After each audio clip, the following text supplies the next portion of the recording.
Hey everyone, today in this video, I'm going to show you how to create a map with the Roborock Qrevo Edge 2. If you're interested in the Edge 2, the link to it will be in the video description, where you can find links to our top robot vacuum, wet dry vacuum, and cordless vacuum cleaner picks, as well as our daily vacuum deals, and our newly released robot vacuum comparison tool, so be sure to check those links in the description. Now, we're in the Roborock app right here. We're going to select our Edge 2 device. We've already set it up within our account, so when we enter into the device, we'll be at this screen where we need to create our first map. It says no map found, quick mapping. So now we go ahead, we press that quick mapping button. Do not pick up the robot or move the dock. So follow these checklists here. Clean debris and wires to avoid jamming, and open all doors and curtains to rooms that you want mapped that need cleaning. Select quick mapping.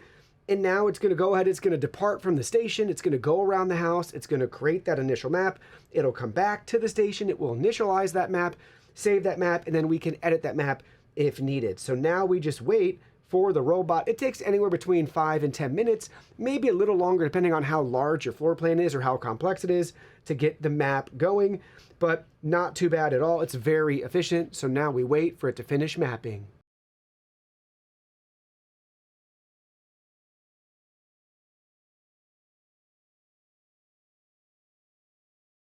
All right, it just finished mapping. It's back at the station. We have this prompt on our screen. We can adjust or do that later. Let's select adjust. So we can check map direction, counterclockwise or clockwise. That's fine how it is. Check room positioning so we can divide or combine as needed. Let's do divide.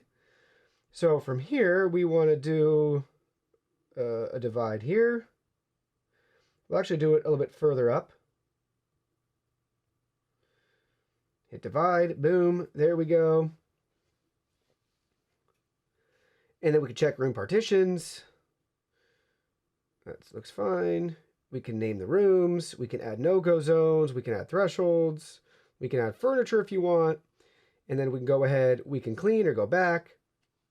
So there we have it. We have our map all set and ready to go right there. Very simple and straightforward. And just as a bonus, I want to show you how to add multiple maps because this does support multiple level mapping. Top right-hand corner, hit the settings gear icon. We're going to scroll down to manage maps, and then down here, you see this remap option, but if we go up here to home layout and choose multi-level, smart recognition or manual selection, just leave it on smart, it'll automatically figure out where it's at. We can go back, and now at the bottom, you'll notice it says create a new map. So then we can go ahead, we can move it to a new floor, basement upstairs, hit quick mapping, and you're all set and ready to go to have multiple maps with your Roborock.